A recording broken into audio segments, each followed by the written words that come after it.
ಇದು pre plan ಆಗಿ ನಮ್ಮನ್ನ ಅಟ್ಯಾಕ್ ಮಾಡೋ ದೃಷ್ಟಿಯಿಂದ ಪ್ರೊಟೆಸ್ಟ್ ಆದ್ಮೇಲೆ ನಮ್ಮ ಕಾರನ್ನ, ನಮ್ಮ ವ್ಯಾನು ಏನು ಪೊಲೀಸ್ ಬಸ್ಸು ಅದು ಕೆಟ್ಟೋಗೋ ತರ ಬಸ್ಸನ್ನು ತಂದು ನಿಲ್ಲಿಸಿ ನಮ್ಮ ಮೇಲೆ ಅಟ್ಯಾಕ್ ಮಾಡಿ, ನಮ್ಮ ಗಾಡಿಯಲ್ಲಿ ಅಶ್ವಥ್ ನಾರಾಯಣ ಅವರು ಉಪಮುಖ್ಯಮಂತ್ರಿಗಳಾಗಿದ್ದರು, ಅವ್ರ ಮೇಲೆ ಮೊಟ್ಟೆಯಲ್ಲಿ ಹೊಡೆದಿದ್ದಾರೆ, ಅವ್ರ ಕೈಯಲ್ಲೆಲ್ಲ ಗುದ್ದಿದ್ದಾರೆ.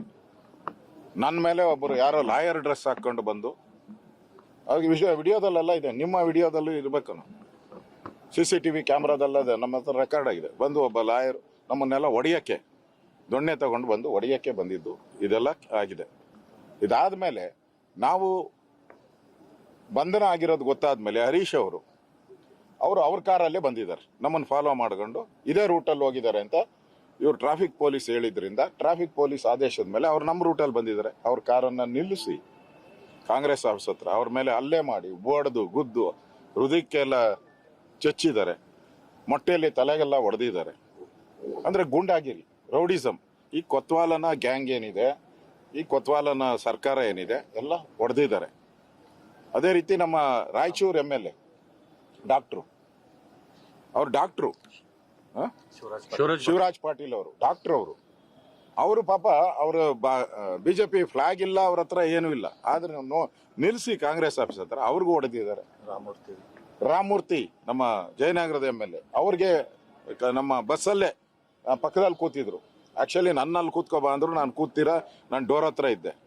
ಆ ರಾಮಮೂರ್ತಿಗೆ ಅಲ್ಲಿ ಬಸ್ಸಲ್ಲೇ ಹಿಡ್ಕೊಂಡು ಹೊಡೆದಿದ್ದಾರೆ. ಅಂದ್ರೆ ಕಾಂಗ್ರೆಸ್ ಪಾರ್ಟಿಯವರು ರಾಜ್ಯವನ್ನ ಗೂಂಡಾಗಿರಿಯ ರಾಜ್ಯವನ್ನ ಮಾಡಿದ್ದಾರೆ. ಇವತ್ತು ವಿರೋಧ ಪಕ್ಷಗಳ ಹೋರಾಟಕ್ಕೆ ಅವರು ಗೌರವ ಕೊಡಬೇಕಾಯ್ತು. ಯಾಕಂದ್ರೆ ಈ ಸರ್ಕಾರ ಇವತ್ತು ನಾಳೆ ಯಾವತ್ತು ಇನ್ನೊಂದು ಅಮ್ಮಮ್ಮ ಅಂದ್ರೆ ಇನ್ನೊಂದೂವರೆ ವರ್ಷ ಸರ್ಕಾರ, ಇಷ್ಟು ಗೂಂಡಾಗಿರಿ, ಇನ್ನ 1.5 ವರ್ಷ ನೀವು ಗೂಂಡಾಗಿರಿನೇ ಮಾಡ್ಕೊಂಡಿದ್ರೆ ರಾಜ್ಯದ ಜನ ನಿಮ್ಮನ್ನ ರೋಡಲ್ಲಿ ನಿಲ್ಸಿ ಹೊಡಿತಾರೆ. ನಿಮ್ ಗೂಂಡಾಗಿರಿನ ಪೊಲೀಸ್ ಕಸ್ಟಡಿಯಲ್ಲಿದ್ದಾಗೆ ಅಲ್ಲೇ ಆಗಿರೋದು. ಪೊಲೀಸರೇ ಫೇಲ್ಯೂರ್ ಇದರಲ್ಲಿ ಪಕ್ಕ. ಅಂದ್ರೆ ಕಾಂಗ್ರೆಸ್ ಪಾರ್ಟಿಯ ನಿರ್ದೇಶನದ ಮೇಲೆ ನಮ್ಮನ್ನ ಇವೆಲ್ಲ ಮಾಡಿರೋದು, ಪೊಲೀಸವರಲ್ಲ. ಕಾಂಗ್ರೆಸ್ ಪಾರ್ಟಿಯ ಮುಖ್ಯಮಂತ್ರಿಗಳನ್ನ ರೋಟಲ್ಲೇ ಕರ್ಕೊಂಡೋಗು ನಮ್ಮವ್ರ ಕಾರ್ಯಕರ್ತರು ಹೇಳಿದಾರಲ್ಲ, ಡೆಲ್ಲಿಯಲ್ಲೇ DK ಶಿವಕುಮಾರ್ ಡೆಲ್ಲಿಯಲ್ಲಿ ಹೇಳಿದ್ದಾರೆ, ನಾವು ಮುತ್ತಿಗೆ ಹಾಕ್ತೀರಿ ಅಂತ ಹೇಳಿದ್ದಾರೆ. ಎಲ್ಲಿ ಮುತ್ತಿಗೆ ಹಾಕ್ಬೇಕಾಯ್ತು? ರಾಜಭವನ್ಗೆ ಹಾಕ್ತೀನಿ ಅಂತ. ಇಲ್ಲಿ ಯಾಕೆ ನಮ್ಮನ್ನು ಬಂದು ಮುತ್ತಿಗೆ ಹಾಕಿದ್ರು? ಇದಕ್ಕೆ ನೇರ ಕಾರಣ DK ಶಿವಕುಮಾರ್ ಅವರು, ಮುಖ್ಯಮಂತ್ರಿನೇ ನೇರ ಕಾರಣ. ಅವರ ಆದೇಶದ ಮೇಲೆನೆ ಪೊಲೀಸರು ನಮ್ಗೆ ಹಿಂಗೆಲ್ಲ ಹೊಡೆಯಕ್ಕೆ ಅವಕಾಶ ಮಾಡಿಕೊಟ್ಟು ಅಲ್ಲಿ ನಿಲ್ಲಿಸಿ ಎಲ್ಲ ಮಾಡಿದ್ದಾರೆ. ಇದು ಪೂರ್ವ ನಿಯೋಜಿತ ಕೃತ್ಯ. ಕಾಂಗ್ರೆಸ್ ಆಫೀಸಲ್ಲಿ ಇಷ್ಟೆಲ್ಲ ಬಂದಿದೆ ಲಾಂಗು ಮಚ್ಚು ಅಂತಂದ್ರೆ ಅಲ್ಲಿ ಬಾಂಬ್ಗಳು ಇರ್ಬೋದು. ಯಾಕೆಂದ್ರೆ ಪಾಕಿಸ್ತಾನ ಜಿಂದಾಬಾದ್ ಅಂದವರೆಲ್ಲ ಕಾಂಗ್ರೆಸ್ ಆಫೀಸಿಂದಾನೆ ಬಂದವರು. ವಿಧಾನಸೌಧದಲ್ಲಿ ಪಾಕಿಸ್ತಾನ ಜಿಂದಾಬಾದ್ನಲ್ಲ, ಯಾರೋ ನಜೀರ್, ಅವನ ಹೆಸರೇನು ನಜೀರ್ ಅಹಮದ್, ಅವರು ಅಲ್ಲಿಂದಾನೆ ಬಂದು ಧಿಕ್ಕಾರ ಹೋಗಿದ್ದು ಭಾರತಕ್ಕೆ, ಪಾಕಿಸ್ತಾನ ಜಿಂದಾಬಾದ್ ಅಂತ ಭಾರತದ ವಿರೋಧಿ ಹೇಳಿಕೆಯನ್ನು ಕೊಟ್ಟವರು. ಅಂಥವ್ರು ಇವತ್ತು ಕಾಂಗ್ರೆಸ್ ಆಫೀಸಿಂದ ಪೂರ್ತಿ ಕಾಂಗ್ರೆಸ್ ಆಫೀಸು ದೇಶ ವಿರೋಧಿಗಳ ಆಫೀಸ್. ಇವತ್ತು ರಾಹುಲ್ ಗಾಂಧಿಯವರು ದೇಶದ್ರೋಹಿಗಳಿಗೆ ಬೆಂಬಲ ಮಾಡ್ತಾ ಇದ್ದಾರೆ, ದೇಶದ ಯುವಕರಿಗೆ ಮೋಸ ಮಾಡ್ತಾ ಇದ್ದಾರೆ ಅಂತೇಳಿ ನಾವು ರಾಹುಲ್ ಗಾಂಧಿ ವಿರುದ್ಧವಾಗಿ ಪ್ರತಿಭಟನೆಯನ್ನು ಮಾಡಿದ್ರಿ. ಆದರೆ ಸರ್ಕಾರ ಇವತ್ತು ನಮ್ಮನ್ನು ಅರೆಸ್ಟ್ ಮಾಡಿದ ಮೇಲೆ ನಾವೆಲ್ಲರೂ ಕೂಡ ಪೊಲೀಸ್ ಕಸ್ಟಡಿ, ನಮ್ದಲ್ಲ ಕಸ್ಟಡಿ, ಪೊಲೀಸ್ ಕಸ್ಟಡಿಯಲ್ಲಿ ನಮ್ಮನ್ನು ಅರೆಸ್ಟ್ ಮಾಡಿ ತಗೊಂಬಂದಾಗ ಪೊಲೀಸರ ಜವಾಬ್ದಾರಿ. ಇವತ್ತು ಬೇಕು ಅಂತೇಳಿ ಕಾಂಗ್ರೆಸ್ ಆಫೀಸ್ ಮುಂದೆನೇ ಕರ್ಕೊಂಬಂದು ಎಲ್ಲ ಮಚ್ಚು, ಲಾಂಗು, ಮೊಟ್ಟೆಗಳು, ಅವ್ಯಾಚ ಶಬ್ದಗಳು, ನಮ್ಮ MLA ರಾಮಮೂರ್ತಿ ಅವ್ರಿಗೆ MLA ಹೊಡೆದಿದ್ದಾರೆ, ಅಶ್ವಥ್ ನಾರಾಯಣ್ಗೆ ಹೊಡೆದಿದ್ದಾರೆ, ಹರೀಶ್ ಅವ್ರಿಗಂತೂ ಎಗ್ಗಮಗ್ಗ ಮೊಟ್ಟೆಯಲ್ಲಿ ಹೊಡೆದಿದ್ದಾರೆ.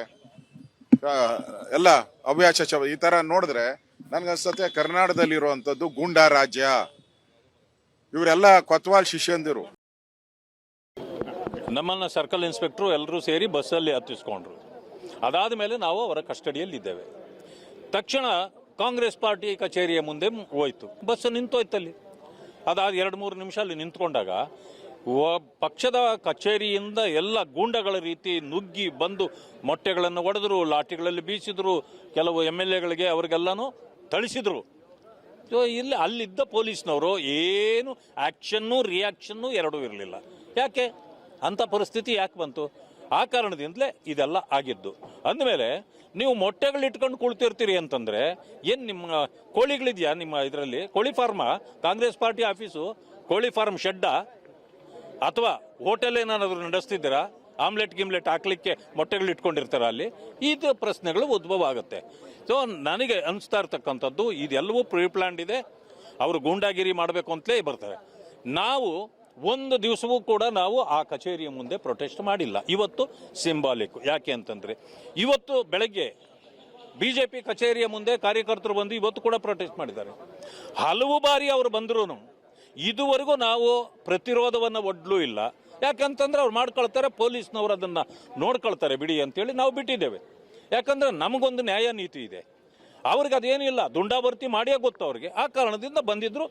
ಇದಕ್ಕೆ ನಾವು ಇವತ್ತು ಉತ್ತರ ಕೊಡಬೇಕು ಅನ್ನೋ ಕಾರಣಕ್ಕೆ ಒಂದು ಪ್ರೊಟೆಸ್ಟನ್ನು ನಾವು ಕೂಡ ಮಾಡಿದ್ವಿ. ಮಾಡಬಾರ್ದು ಅನ್ನೋದಾದರೆ ಪೊಲೀಸು ಕ್ರಮ ಜರುಗಿಸಲಿ. ಇನ್ನು ಮುಂದೆ ನಾವು ಯಾವಾಗಲೂ ಕೂಡ ಫ್ರೀಡಮ್ ಪಾರ್ಕ್ಗೆ ಹೋಗ್ತೀವಿ. ಅವ್ರು ಯಾವತ್ತಾದ್ರೂ ಹೋಗ್ತಾರೆ ಅವರು? ಯಾಕಂದರೆ ಅವ್ರಿಗೆ ಫ್ರೀಡಮ್ ಅನ್ನೋದೇ ಗೊತ್ತಿಲ್ಲ. ಮಾತಾಡ್ತಾರೆ ಫ್ರೀಡಮ್ ಫೈಟರ್ಸ್ ನಾವು ಅಂತ. ಫ್ರೀಡಮ್ ಅನ್ನೋದೇ ಗೊತ್ತಿಲ್ಲ ಅವಕ್ಕೆ. ನೆಕ್ಸ್ಟ್ ಇವತ್ತು 10 ಗಂಟೆವರೆಗೂ ನಾವು ಕಮಿಷನರ್ನೆಲ್ಲ ಕೇಳಿದ್ದೇವೆ, ನೀವು ಅವರ ವಿರುದ್ಧವಾಗಿ ಕ್ರಮ ಜರುಗಿಸಬೇಕು. ಇಲ್ಲ ಅಂತಂದರೆ ನಾಳೆಯಿಂದ ನಮ್ಮ ಈ ಪ್ರೊಟೆಸ್ಟ್ ಪ್ರೋಗ್ರಾಮ್ಸ್ ಪದೇ ಇನ್ನು ಮೇಲೆ ನಡೀತದೆ ಅಷ್ಟೇ. ನಮಗೆ ಫೋನ್ ಮೂಲಕ ಮಾಹಿತಿ ಕೊಟ್ಟರು. ನಾನು ಅಲ್ಪಸಂಖ್ಯಾತ ಹಿಂದುಳಿದ ಸಮಿತಿ ಸಭೆಗೆ ಹೋದೆ. ಅಲ್ಲಿ ಸಭೆನೂ ಕೂಡ ಪ್ರಾರಂಭ ಆಗಲಿಲ್ಲ. ಹೇಗಿದ್ರು ಆರ್ ಅಶೋಕ್ ಅವ್ರ ಕಚೇರಿಗೆ ಬರೋಕ್ಕೆ ಕೇಳಿದ್ದಾರೆ ಅಂತ ಹೇಳಿದ್ಮೇಲೆ ನಾನು ಆರ್ ಅಶೋಕ್ ಅವ್ರ ಕಚೇರಿಗೆ ಹೋದಂಥ ಸಂದರ್ಭದಲ್ಲಿ ಎಲ್ಲರೂ ಹೊರಟರು. ಅವ್ರ ಕಾರೆಲ್ಲ ಮುಂದೆ ಇದ್ದು, ನನ್ನ ಕಾರ್ ಭಾಳ ಹಿಂದೆ ಇತ್ತು. ನನ್ನ ಕಾರ್ ನಾನು ಹತ್ಕೊಂಡು ನಾವು ಹೋಗೋದ್ರೊಳಗೆ ಸಿಗ್ನಲ್ನಲ್ಲಿ ಆರ್ ಅಶೋಕ್ ಅವ್ರು ಯಾರ ಕಾರು ಕೂಡ ನಮಗೆ ಕಾಣಲಿಲ್ಲ. ನನಗೆ ಮಾಹಿತಿ ಇದ್ದಿದ್ದು ಕಾಂಗ್ರೆಸ್ ಕಚೇರಿ ಮುಂದೆ ಪ್ರತಿಭಟನೆ ಮಾಡ್ತಾರೆ ಅಂತ ಮಾಹಿತಿ ನನಗಿದ್ದಿದ್ದು. ಹಾಗಾಗಿ ನಮ್ಮ ಡ್ರೈವರ್ ಏನು ಮಾಡ್ದೆ, ಎಲ್ಲೂ ಕಾಣ್ತಾ ಇಲ್ಲ, ಕಾರುಗಳು ಮುಂದೆ ಪಾಸ್ ಆಗಿದ್ದಾವೆ, ಲೊಕೇಶನ್ ಹಾಕ್ತೀನಿ. ಆಯಿತು, ಕಾಂಗ್ರೆಸ್ ಪಾರ್ಟಿ ಲೊಕೇಶನ್ ಹಾಕು ಅಂದೆ. ಅವ್ರು ಲೊಕೇಶನ್ ಹಾಕಿ ಹೋದಂಥ ಸಂದರ್ಭದಲ್ಲಿ ಒಂದು ಡೆಡ್ ಎಂಡಲ್ಲಿ ನಮ್ಮ ಡ್ರೈವರ್ ಹೇಳ್ದೆ, ಅಣ್ಣ location Congress party office left ಅಂತ ತೋರಿಸುತ್ತೆ, ಎಡಗಡೆ ಒನ್ ವೇ ಇದೆ, ಹಾಗಾಗಿ ಎಡಗಡೆ ಹೋಗಿ ಬರಲ್ಲ, ನೀವು ಇಲ್ಲಿ ಇಳೀರಿ, ನಾನು ಮುಂದ್ಗಡೆ ಬಲಗಡೆಗೆ ಕಾರ್ ಪಾರ್ಕ್ ಮಾಡ್ತೀನಿ ಅಂತ ಹೇಳ್ದೆ. ಆಯಿತು ಅಂತ ನಾನು ಹೇಳಿದೆ. ಇಳಿದಂಥ ಸಂದರ್ಭದಲ್ಲಿ ನಾನು ಸ್ವಲ್ಪ 2-3 ನಿಮಿಷ ಹಿಂಗೆ ಗಮನಿಸಿದಾಗ ಅದು ಕಾಂಗ್ರೆಸ್ ಕಚೇರಿ ಭಾಳ ಸಮೀಪ ಇದೆ ಅಂತ ಅನ್ನಿಸ್ತು. ಇಲ್ಲಿ ಇರೋದು ಬೇಡ ಅಂತ ಹೊರಡೋಣ ಅಂತ ನಿದಕ್ಕೆ ಹೊರಡೋ ಸಂದರ್ಭದಲ್ಲಿ ಕಾರ್ಯಕರ್ತರು ನನ್ನನ್ನು ಗುರುತಿಸಿ ಕೈಯಲ್ಲೂ ಕೂಡ ಹಲ್ಲೆ ಮಾಡಿದರು. ಅದ್ರ ಜೊತೆ ಮೊಟ್ಟೆಯನ್ನು ಎಸೆದ್ರು. ಪೊಲೀಸ್ ಸರಿಯಾಗಿ ರಕ್ಷಣೆ ಮಾಡದೇ ಇದ್ದರೆ ಅಲ್ಲಿ ಅನಾಹುತ ಆಗ್ತಾಯಿತ್ತು. ಕಾಂಗ್ರೆಸ್ ಕಾರ್ಯಕರ್ತರು ಗುಂಡಾಗಳ ರೀತಿಯಲ್ಲಿ ಅವ್ರ ಮನಸ್ಥಿತಿ ಇತ್ತು. ಗುದ್ದಿದ್ದಾರೆ ಅಷ್ಟೇ, ಒಳಪೆಟ್ಟು. ಇನ್ನೂ ಸ್ವಲ್ಪ ಪೊಲೀಸ್ ರಕ್ಷಣೆ ಇಲ್ಲ ಅಂದಿದ್ರೆ ಕೋಲ್ಗಳೆಲ್ಲ ಬರ್ತಾ ಇದ್ವು. ನನ್ನ ಬಳಿ ಇದ್ದಂಥ ಪೊಲೀಸ್ ಮಾತ್ರ ಸಂಪೂರ್ಣವಾಗಿ ರಕ್ಷಣೆ ಕೊಟ್ಟರು. ಇಲ್ಲಾಂದರೆ ನನಗೆ ಜೀವಕ್ಕೆ ಅಪಾಯ ಇತ್ತು. ಇಬ್ಬರು ವಿರೋಧ ಪಕ್ಷದ ನಾಯಕರು ಪ್ರತಿಭಟನೆ ಮಾಡ್ತಕ್ಕಂಥ ಅನೇಕ ಶಾಸಕರಿದ್ದಂಥ ಒಂದು ಹೋರಾಟಕ್ಕೆ ಸರಿಯಾದ ರಕ್ಷಣೆ ನೀವು ಪೊಲೀಸರು ಕೊಡಲಿಲ್ಲ. ನಮ್ಮನ್ನು ಅರೆಸ್ಟ್ ಮಾಡಿದ ಮೇಲೆ ಕಾಂಗ್ರೆಸ್ ಕಚೇರಿ ಮುಂದೆ ಕರೆದುಕೊಂಡು ಹೋಗ್ತಕ್ಕಂಥದ್ದು ಏನಿತ್ತು, ಕಾಂಗ್ರೆಸ್ ಕಚೇರಿಯಲ್ಲಿ ಮೊಟ್ಟೆ, ಕೋಲು, ಆಯುಧಗಳು ಯಾಕಿದ್ವು ಇದನ್ನು ತನಿಖೆ ಮಾಡಬೇಕು. ಮತ್ತು ದುಷ್ಕೃತ್ಯ ಮಾಡಿದಂಥವ್ರನ್ನ ದೃಶ್ಯ ಮಾಧ್ಯಮ, CC ಕ್ಯಾಮ್ರಾ ಮತ್ತು ಸಾರ್ವಜನಿಕರು ಯಾರು ತಮ್ಮ ಮೊಬೈಲ್ ಸೆರೆ ಹಿಡಿದಿದ್ದಾರೆ ಇದರೆಲ್ಲವನ್ನು ಸಂಗ್ರಹ ಮಾಡಿ ದುಷ್ಕರ್ಮಿಗಳನ್ನು ಈ ರಾತ್ರಿ ಒಳಗೆ ಬಂಧಿಸಬೇಕು. ಇಲ್ಲದೇ ಇದ್ದರೆ ನಾಳೆಯಿಂದ ಭಾರತೀಯ ಜನತಾ ಪಕ್ಷ ಹೋರಾಟವನ್ನು ಹಮ್ಮಿಕೊಳ್ತದೆ. ಅಷ್ಟೇ ಅಲ್ಲ, ಮುಂದಿನ ದಿನದಲ್ಲಿ ರಾಜ್ಯದಲ್ಲಿ ಪೊಲೀಸರಿಗೆ ಭಾರತೀಯ ಜನತಾ ಪಕ್ಷ ಯಾವುದೇ ಕಾರಣಕ್ಕೂ ಸಹಕಾರ ನೀಡಲ್ಲ ಅಂತಕ್ಕಂಥದ್ದನ್ನು ಕಮಿಷನರ್ ಗಮನಕ್ಕೆ ತಂದಿದ್ದೀವಿ. ಶಾಸಕ ಆದರೂ ಕೂಡ ಒಬ್ಬ ಭಾರತೀಯ ಜನತಾ ಪಕ್ಷದ ಸದಸ್ಯ. ಭಾರತೀಯ ಜನತಾ ಪಕ್ಷ ಏನು ಕರೆ ಕೊಡುತ್ತೋ ಆ ಕರೆಗೆ ನಾನು ಸ್ಪಂದಿಸ್ತೇನೆ.